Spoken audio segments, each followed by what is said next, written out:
Welcome to the studio.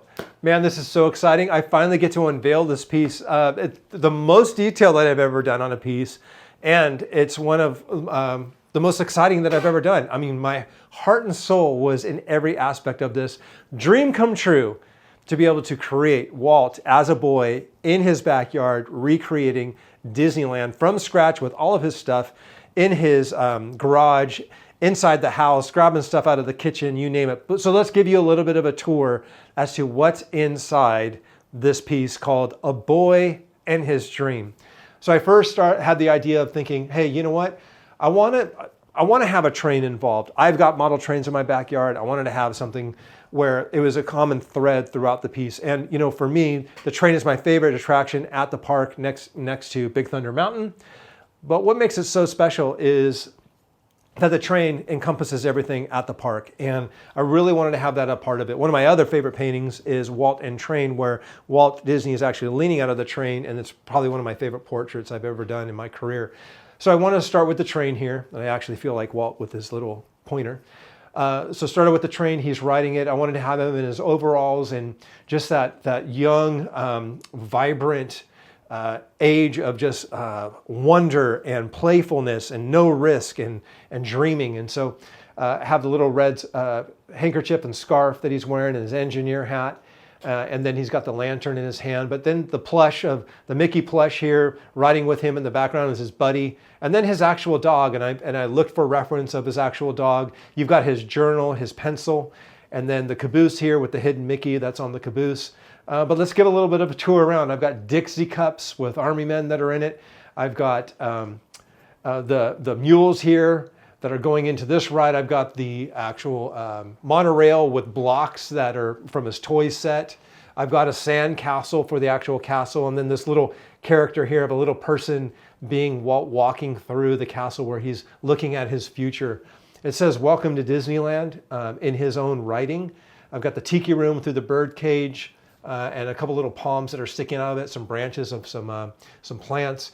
Then I've got the Penny Arcade in a little cardboard box, the Emporium, Lincoln Theater, got the cinema, got the American flag down there on the front of Main Street. So this kind of little grand entrance here.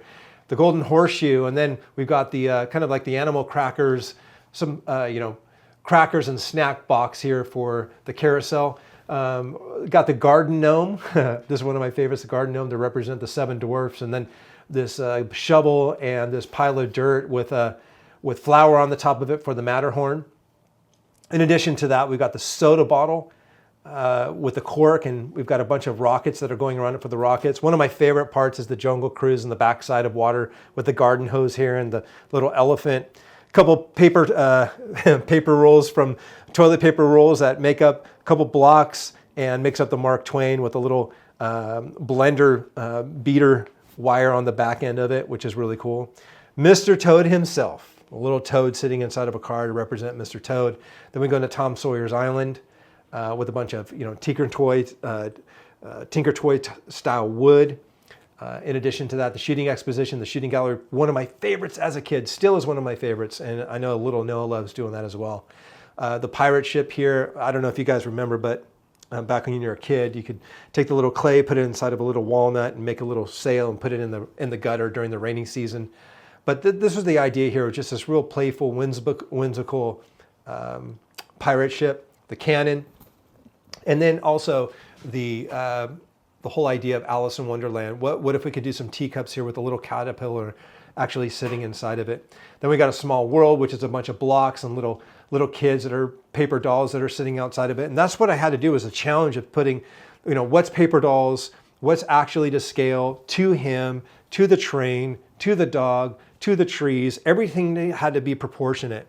So I used to have a car set like this, and I just imagine it being Autopia and making a fake sign, Monstro and Storybook Land and the submarines. And then we go over here to the Haunted Mansion, which is a crate with a ghost story book on the top of it.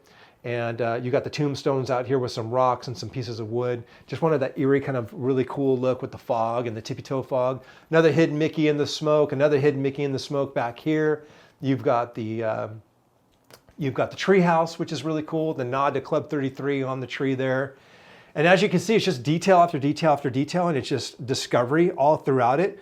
But I wanted this to also feel like a legacy piece, that it was going back in time where you've got this really nostalgic sepia tone where it feels antique and like an old movie, but making it current, something that we can relate to. So the reason why I painted it in this style is because a boy's dream, a childhood dream, would almost be like a living cartoon. And the company and the legacy of the company is built on animation. It's built on cartoons. It's built on this old Steamboat Willie legacy. And I wanted to convey that through this style. And so it's a blend of what makes my heart come alive, Walt, a boy's dream, him with his buddies, him doing make-believe in his backyard, and it all came true. So not only was it a dream that came true for me, but I wanted to make his dream a reality. His dream did become a reality with Disneyland and the parks and the company as a whole. But sitting here and creating this, hands down, my favorite piece that I've ever created in 20 years. And I can't think of a funner, better way than to do it through Walt living his dream in his backyard like we all did when we grew up. I hope you enjoy it. I can't wait to see you at the event. Thanks for watching.